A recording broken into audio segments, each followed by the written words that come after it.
lo dijo en la primera hora. 7:35 de la mañana, seguimos y vamos a conversar sobre los temas electorales porque, y esto lo hemos informado a lo largo de esta semana, el Consejo Nacional Electoral finalizó el 100% del escrutinio en las 24 provincias del país, de todas las dignidades de elección popular. Estamos hablando de las elecciones seccionales, los miembros, futuros miembros del Consejo de Participación Ciudadana y Control Social y el referéndum constitucional.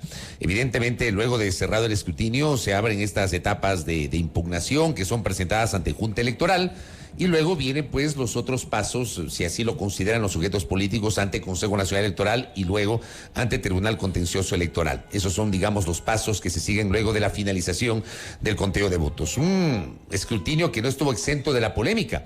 Y vamos a desmenuzar algunos detalles con la presidenta del Consejo Nacional Electoral, Diana Tamain, que visita nuestra mesa de trabajo. ¿Cómo le va, presidenta? Bienvenida. Buenos días, Fabricio. Buenos días, Belkis. Muchísimas gracias. Muy bien, gracias. Bienvenida. A las órdenes. Gracias a usted por la gentileza. A ver, pregunta directa y a la vena, porque aquí hay sectores, un segmento del país, de la clase política, sectores de medios de comunicación inclusive, que insisten en cuestionar la transparencia de este proceso electoral y se pretendió posicionar la idea de que hubo fraude. Le pregunto a usted, ¿usted garantiza que este proceso fue transparente y exento de fraude, presidenta? Definitivamente, este proceso ha sido transparente, lo hemos demostrado de forma pública, sin tener que hacer mayores justificaciones.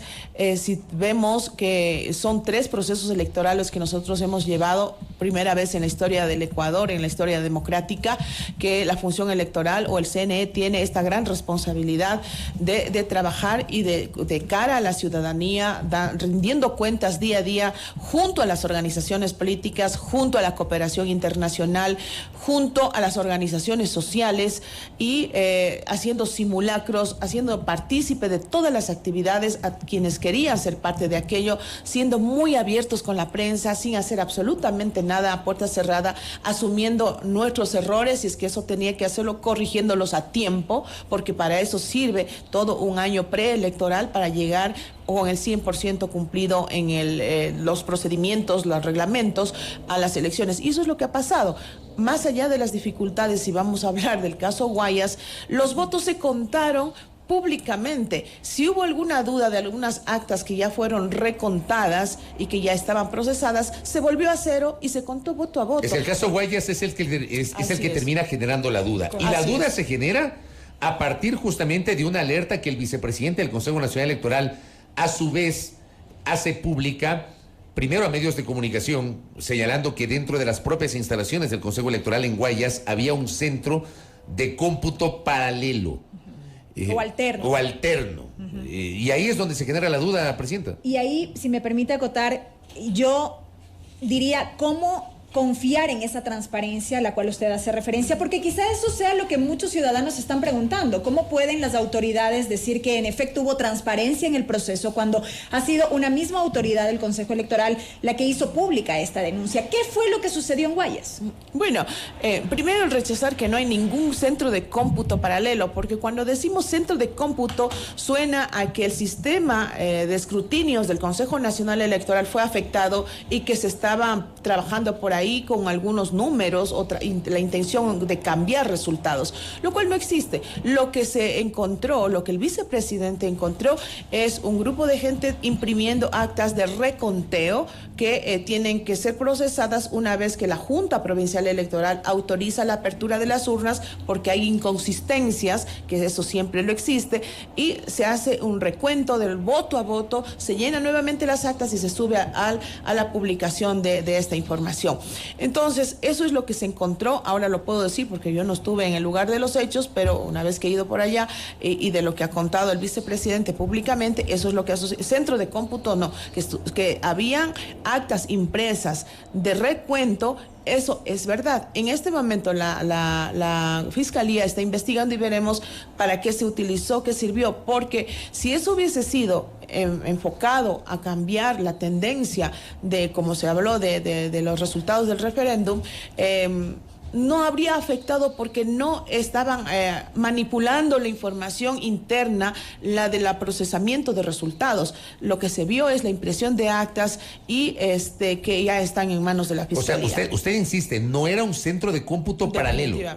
Pero así se lo presentó aquella noche en que se denunció, que era un centro de cómputo paralelo. Y se habló también de la contratación de un data center alterno. ¿Podemos conocer detalles de esa contratación que hizo el Consejo Electoral? Sí, claro, sí, hemos visto que algunas personas, entre políticos y periodistas, si se puede decir así, tratan de confundir y poner y sobreponer elementos y gente que no conoce. Primero quiero decirle que para información de la ciudadanía, el proceso electoral estaba tan bien blindado para cualquier acontecimiento de ataque interno o externo, en lo que se llama el procesamiento de resultados, que es, digamos, para graficar, digamos, es una vía exclusiva para el procesamiento de resultados y otra vía exclusiva para la publicación de los resultados, sacar las imágenes de cómo se está haciendo. Entonces, inclusive la OEA dice que eso se mantuvo muy bien en el informe de observación internacional que vinieron ellos. Ahora, ¿de qué se trata este data center alterno donde tratan de confundir de que sí, inclusive costó más de $1 millón el alquiler y que yo lo habría firmado? Y están tratando de poner sobre ese supuesto centro de cómputo. Vale decirle a la ciudadanía que como parte de las estrategias de contingencia y dar seguridad y protección a los datos que se van escrutando en un proceso electoral, toda la vida del Consejo Nacional Electoral, digamos, no me voy a meter en otras administraciones, en las 3 últimas elecciones que hemos hecho, se ha alquilado un centro en el que se va sacando un backup, una medida de contingencia, en el que como un respaldo, si nuestra, digamos, esta vía que le decía, donde se procesan los resultados, llegase a ser afectado, atacada o violentada, nosotros inmediatamente utilizábamos este data center alterno que fue contratado con CNT. No es que es una cosa clandestina, no es una cosa irregular, es por responsabilidad que siempre se tiene una contingencia para que en caso de haber alguna vulnerabilidad al proceso electoral, salta, digamos, se pone a funcionar. Es decir, si te va la energía eléctrica, tienes un generador que al instante salta y te sigue proporcionando, algo así, para tener de respaldo esa información que se va procesando el día de las elecciones. Para evitar los apagones, dice usted. Exactamente, para proteger de los apagones. ¿Y el 5 de febrero no hubo apagón?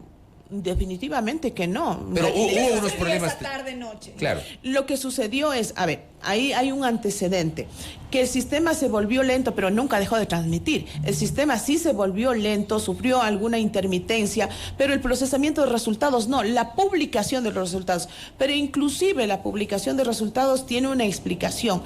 Miren, son 3 procesos electorales que lo hicimos simultáneamente.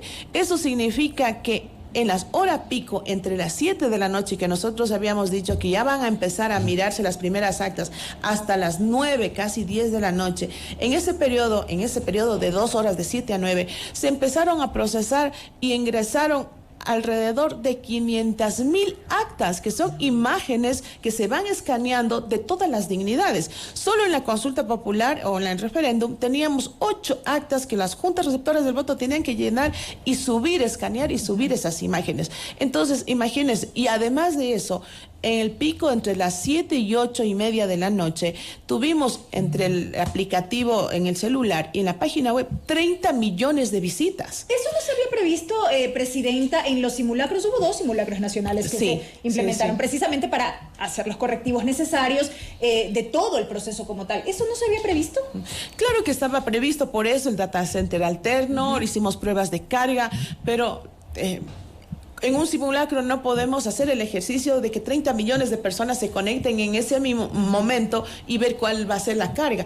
Ha habido conexiones para consultar cómo iba el proceso de resultados, pero en mucha menor cantidad, y siempre se ha hecho para 1 o 2 procesos, pero el tercer proceso referente a la consulta popular tuvo una sobrecarga de visitas, digamos. Pero bueno, más allá de eso, de que se puso lento la publicación de los resultados, no el procesamiento del escrutinio, dimos resultados de transparencia. Tanto es así que también hay que ver otros elementos, no solamente enfocarse a una situación, sino de todo el contexto para pensar o decir o opinar de forma maliciosa de que hubo fraude. Mire, en este proceso electoral nosotros teníamos mucho cuidado, hicimos una estrategia inclusive de seguridad física, de seguridad a nuestras instalaciones a nivel nacional, sobre todo en la costa por el mayor número de violencia que existe en algunas provincias, haciendo un balance. Y ustedes pueden ver que las delegaciones provinciales no están sitiadas, no ha habido protestas, los ganadores han aceptado, muy contentos, los perdedores han felicitado a los ganadores. Ahora estamos en un proceso de impugnaciones que es mínimo en comparación a otro proceso similar de elecciones seccionales. Entonces, creo que hay que mirar en un contexto de que este proceso electoral fue muy complicado, con mucha tarea física, mucha carpintería que hacer, y con todo y eso, ahora estamos en un Ecuador de que está saliendo con todo y entregando los resultados tal cual se expresó el pueblo en las urnas. Ahora, como usted está generando esta explicación, permítame, pero no termino de entender entonces cómo surge esa denuncia del vicepresidente del Consejo Nacional Electoral. Ahí hay muchas preguntas. No le entiendo. Sí, Ustedes han hablado con él, el ingeniero Pita les ha dado una satisfacción sobre eso. O sea, yo no lo entiendo. Con lo que usted me está explicando no lo comprendo. Sí, también hay algunas preguntas y yo voy a ser muy, muy frontal en esto. Mire, si la intención, si el fraude supuesto iba hacia afectar los resultados del referéndum, porque se habla del referéndum, ¿cuál era la intención? Porque ya la tendencia marcada a nivel nacional de que el no ganaba estaba dado. Tanto es así que el mismo gobierno ya aceptó el triunfo del no. O sea, no había posibilidad de revertir ese resultado. No había posibilidad de revertir. Y en segundo lugar, también era visto que en la provincia del Guayas la tendencia de algunas preguntas a favor del sí también estaban ya más o menos se podía avisorar. Pero aún así de esto se podía mirar, ya que ahora últimamente pueden hacer, no últimamente, es posible hacer proyecciones estadísticas, simulaciones, qué pasaría si esto pasa con una pregunta u otro, el resultado final. Se podía hacer y se podía advertir también de que no podía cambiar los resultados. Entonces, si ya se sabía que él no iba a ganar, ¿cuál era la intención o por qué se hizo o qué es lo que se pretende con todo esto? Quedan muchas dudas y yo realmente espero que la Fiscalía haga una investigación rápida porque necesitamos que la ciudadanía sepa qué es lo que pasó ahí. Pero ustedes trasladaron esas dudas al vicepresidente, hablaron con él. Bueno, no hemos hablado como para sentarnos porque hemos estado en diferentes provincias, hemos estado en esto trabajando, pero creo que hablar entre nosotros, entre los consejeros, bueno, para conversar y comentar, sí, pero aquí lo más importante es que la autoridad competente se pronuncie. De otro lado, Presidenta, entre las varias denuncias que se han realizado alrededor de este último proceso electoral, el presidente de la Comisión de Fiscalización de la Asamblea, el asambleísta Fernando Villavicencio, en su momento dijo que había iniciado un proceso de fiscalización respecto de la plataforma de nube Azure, perteneciente a la compañía Microsoft, que es la que se encarga de almacenar, compilar, implementar, alojar y administrar toda la información respecto del proceso del 5 de febrero en este caso. Él dijo que se había advertido en su momento que no se mantuvieron las protecciones debidas al sistema por parte del Consejo Nacional Electoral y que eso fue alertado desde Microsoft al Consejo. ¿Qué responde usted frente a eso? Bueno, primero que es muy importante que todas las personas que se interesan y quieren saber en profundidad un proceso electoral está muy bien, será muy bienvenido, será muy interesante explicar a él y a todos los asambleístas que quieran saber cómo funciona el proceso de escrutinios en el Consejo Nacional Electoral. Y vuelvo una vez más y hago referencia, la plataforma Azure, ¿no es cierto?, en el que, como nosotros conocemos más comúnmente, la nube donde se deposita toda la información, no tiene nada que ver con el sistema de escrutinios y que no fue violentado y que es, digamos, otra vía, una vía exclusiva para este proceso. la plataforma Azure nos sirvió a nosotros y sirvió a la ciudadanía y fue alquilada no por Consejo Nacional Electoral, con Microsoft no hay ningún contrato, así es que al señor asambleísta le han informado mal, él debe tener cuidado con quién conversa y qué información le entrega. Nosotros le podemos dar todo lo que él necesita para que tenga un criterio claro, objetivo y real. Porque según él la información salió de los mismos funcionarios del Consejo. Pero estamos autoridades, hay que respetar también las instituciones, por eso es que los rumores hacen mucho daño y afectan a la institucionalidad. Yo no he recibido ninguna carta hasta ahora del señor Fernando Villavicencio, del asambleísta, solicitando respecto del tema.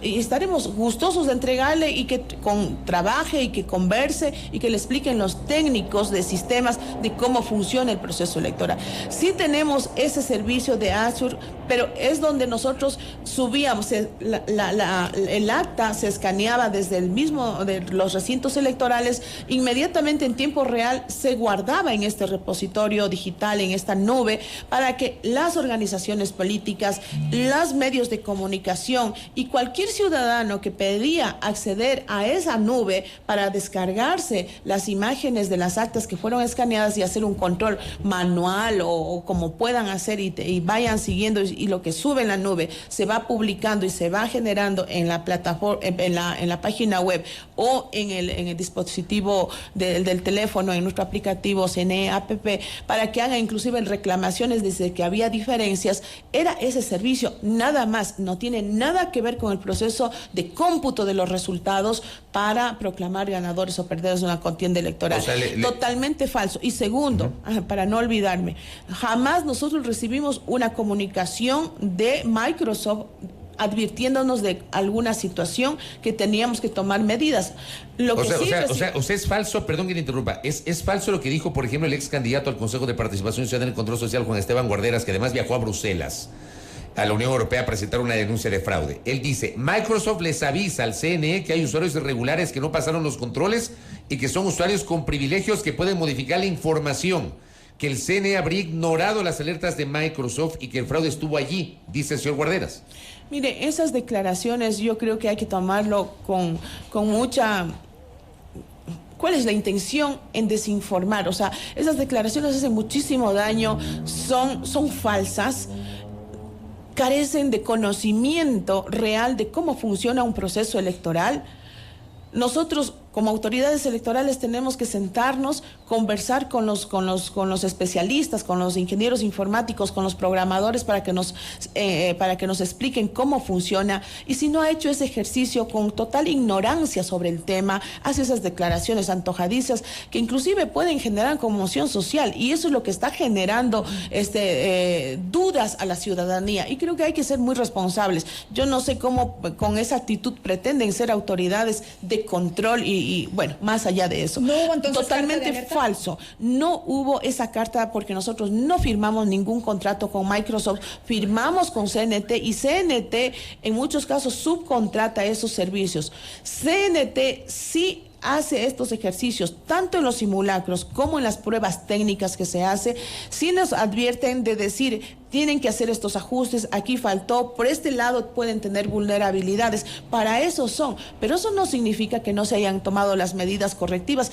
Por supuesto que se tomaron las medidas correctivas y por eso es que el sistema de escrutinios, que es otra cosa que no tiene nada que ver con la plataforma Azure, no fue violentado, sigue intacto y nos dan garantía de transparencia. Y la plataforma Azure tampoco fue afectada porque todo el mundo podía entrar ahí, podía mirar y descargarse las actas. Entonces están confundiendo muchas cosas, aunque no quiero pensar que sabiendo están desinformando a la ciudadanía. Prefiero saber que es la ignorancia que hacen que tengan este tipo de declaraciones. De otro lado, Presidenta, el excontralor Pablo Celi alertó que en su momento la Contraloría General del Estado hizo una serie de recomendaciones al Consejo Nacional Electoral respecto del último proceso y que esto, para este nuevo proceso, no se cumplió. ¿Cuántas recomendaciones formuló la Contraloría en su momento? ¿Cuánto de ello se ha cumplido? ¿Y en qué sentido iban esas observaciones? Sí, primero, decir que no tenemos, aquí no hay salvadores de la democracia y no hay salvadores de cosas que pueden predecir de lo que pueden pasar. Nosotros, cuando estuvimos digo nosotros, y me voy a referir al consejero José Cabrera y mi persona, estamos desde el Consejo Nacional Electoral desde el periodo transitorio. Luego ya nos titularizamos luego de haber participado en un concurso. Y desde esa época tuvimos la precaución de pedir a la Contraloría General del Estado que haga un examen especial al sistema informático, a los procesos electorales, a la calificación de organizaciones políticas, entre otros temas. En ese sentido, en el examen que hacen, sí, la Contraloría hace algunas recomendaciones que la hemos cumplido en su totalidad. Y para poder cumplir se necesitaba de muchos recursos económicos en las que no teníamos la capacidad de hacerlo. E hicimos convenios para poder cumplir. Hicimos convenios con organismos internacionales para apoyo técnico. La Unión Europea nos dio asistencia técnica. La Unión Interamericana de Organismos Electorales, a través de su brazo técnico, académico, que es CAPEL, mandaron expertos que nos apoyaron durante y nos siguen apoyando hasta la fecha para siempre reforzar las seguridades del sistema informático. La misma OEA nos ha dado acompañamiento técnico. Naciones Unidas ha trabajado para cumplir con estas recomendaciones, tanto de Contraloría como las que nos hacen las misiones de observación electoral cuando nos visitan en proceso de elecciones. Hemos cumplido con todo eso. El Pleno ha conocido. Creo que hay uno que no es posible cumplirlo por alguna situación que se contradice con la misma ley, pero todas las recomendaciones se han cumplido y están ahí. Me parece que en algún momento el excontralor, por las circunstancias que sabemos todos, no pudo tener acceso a esos informes de cumplimiento y que también la Contraloría nos ha revisado, y por eso él cree o piensa que nunca se cumplieron, porque no sé si él tuvo acceso a la información que nosotros ya hicimos esas tareas, por las circunstancias capaz que no pudo tener esa información. De acuerdo como están previstos los plazos, ¿se puede garantizar que el 14 de mayo se van a posesionar todas las autoridades de elección popular tras los comicios del 5 de febrero? ¿Por qué le hago esta pregunta? Por lo que pasó en 2019. En 2019 llegamos al 14 de mayo, no se pudieron posesionar, por ejemplo, todas las autoridades de la provincia de Los Ríos, ni prefecto, ni los alcaldes de todos los cantones de Los Ríos. Me parece que pasó en 3 cantones de la provincia de Manabí, y tampoco se pudieron posesionar los integrantes del Consejo de Participación Ciudadana. Con los plazos previstos, tomando en cuenta los recursos de impugnación, podría llegar a CNE o podría llegar al Tribunal Contencioso, ¿hay garantías de que al 14 de mayo se podrá llegar con la posesión de todas las autoridades? Sí, yo estoy segura que será, porque el escenario es muy distinto a lo que acaba de recordar, que en Los Ríos hubo problemas. Tuvimos que trasladar las urnas con convoys militares acá a Quito para hacerle un recuento voto a voto, y se ratificó de que tampoco se había violentado la voluntad popular en esa época para elección de prefectos, me acuerdo que fue, y que se extendió más de los plazos. Ahora hay algunos recursos que están en el Tribunal Contencioso Electoral. El Tribunal Contencioso Electoral, en comparación de los casos que tuvo en otros periodos, tiene un número súper reducido, y creo que eso les da posibilidad de ir ya resolviendo los casos. Ahora, lo que nos queda la duda, no quiero anticiparme, pero por los plazos que tenemos que cumplir, solamente en el caso de Calacalí, de la Junta Parroquial de Calacalí, que toca repetir elecciones, no podríamos llegar a la posesión del 14 de mayo, puesto de que en esta parroquia, para los que no conocen qué es lo que sucedió, el voto nulo le ganó a la suma de todos los votos que sacaron los candidatos presentes, y nos toca repetir elecciones. Ese dato no lo sabía. ¿Cuándo está previsto ya realizar, que me imagino, la nueva convocatoria? ¿Cómo va a desarrollarse? Sí, esa es una competencia que le corresponde al Tribunal Contencioso Electoral, decirnos desde qué punto partimos para hacer las nuevas elecciones. Si partimos desde las primarias para inscribir nuevos candidatos, porque es obvio que la gente, ¿por qué votó nulo? Porque a ningún candidato le convenció. Y si vamos a hacer nuevamente elecciones con los mismos candidatos, la ciudadanía no sabemos cómo se va a pronunciar. Pero en la ley hay 2 circunstancias. Se puede considerar como por nulidad de la votación o por nulidad de la elección, de elecciones. Nulidad de la votación no lo es, porque la gente se expresó como quería, no está la nulidad de la votación, no hubo irregularidades para declarar nula esas votaciones, ¿no es cierto? Pero la elección sí, porque no tiene un ganador o una autoridad electa. En todo caso, ¿qué tiempos nos va a dar y desde qué momento tenemos que hacer las nuevas elecciones? Le corresponde al Tribunal Contencioso Electoral pronunciarse sobre el caso. Una cosa más, y a propósito de un mensaje que me escribe un oyente. Me dicen que en Guayas hay un 42% de inconsistencias en las actas. 3.900 actas con inconsistencias numéricas o de firma representan 1.126.208 votos que están en duda. En Quito, 600 actas, lo que equivale a 210.000 votos. ¿Usted tiene referencia sobre esto? ¿Para qué dignidad? En el caso de Guayas, prefectura, me dice. Para prefectura. Sí. A ver, las inconsistencias que se registra el sistema de escrutinios son revisados con la presencia de delegados de organizaciones políticas y la Junta Provincial Electoral. Entonces, las inconsistencias que superan el 1%, porque la ley dice así, se tiene que revisar de la siguiente manera. Si la inconsistencia es numérica, se abre el sobre rojo que está en las bodegas y se mira que si esta inconsistencia se mantiene en esta acta de respaldo que está en las bodegas, se procede a abrir las urnas cuando es numérica.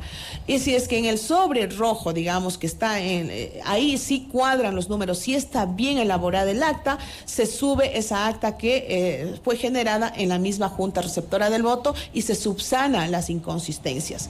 Ese es un caso. El segundo caso de verificación que no tienen firmas, muchas veces los actores políticos presentan porque miran en la primera parte que no están las firmas, pero el acta es íntegra y al final están las firmas. Al no existir firmas, entonces ahí sí se hace el mismo ejercicio con el sobre rojo, y si es que persiste la no existencia de las firmas, se abren las urnas y se cuenta voto a voto. Si están las firmas, se escanea esa acta que está en el sobre rojo, que está en las bodegas guardadas, y se subsana la inconsistencia.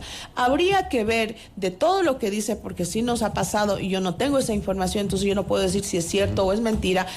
Nos presentan reclamos porque inclusive dice, aquí me falta un voto, 2 votos o 3, pero están bajo el rango del 1%, entonces eso nosotros no podemos considerarlos como inconsistencias porque la ley dice superior al 1% por cada mes electoral.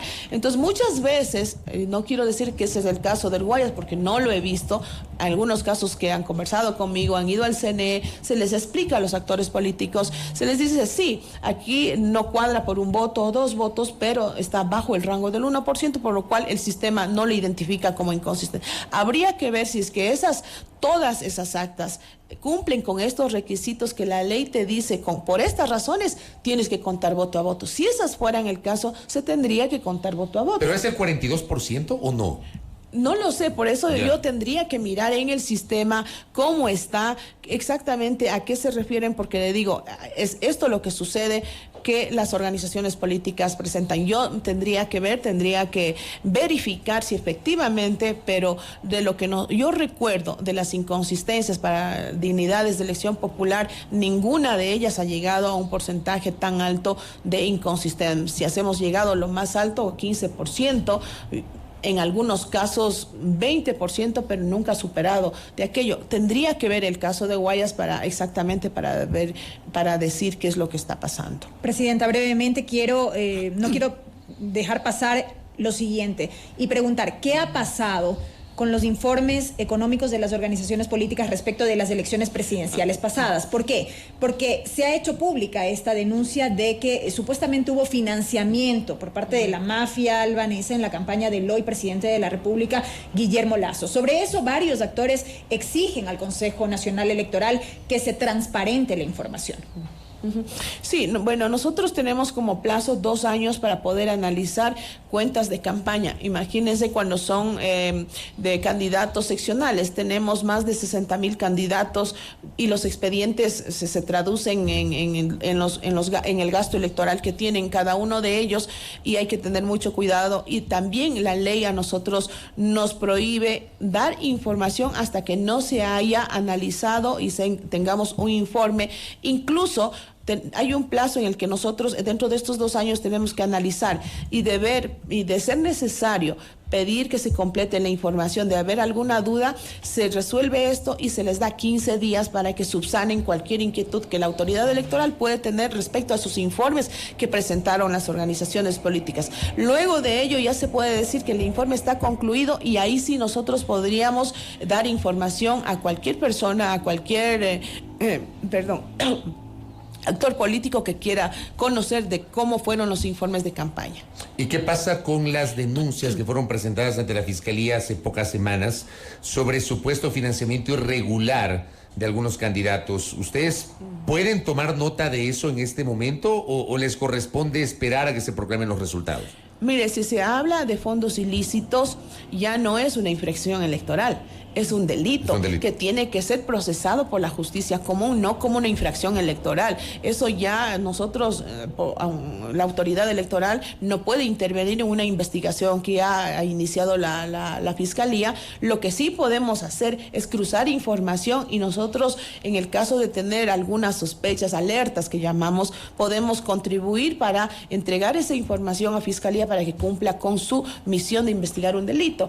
No al revés, nosotros no podemos requerir a la Fiscalía para determinar que es infracción electoral. O es infracción electoral determinado por el Código de la Democracia o es un delito penal. Entonces ahí sí tiene que haber un respeto absoluto de las competencias de cada institución. Correcto, Presidenta, gracias por el tiempo, muy amable. Muchas gracias. Muy gentil, a Diana Tamaín, Presidenta del Consejo Nacional Electoral, conversando aquí en A Primera Hora sobre el cierre del escrutinio y obviamente los detalles vinculados a lo que nos dejó el proceso electoral del pasado 5 de febrero.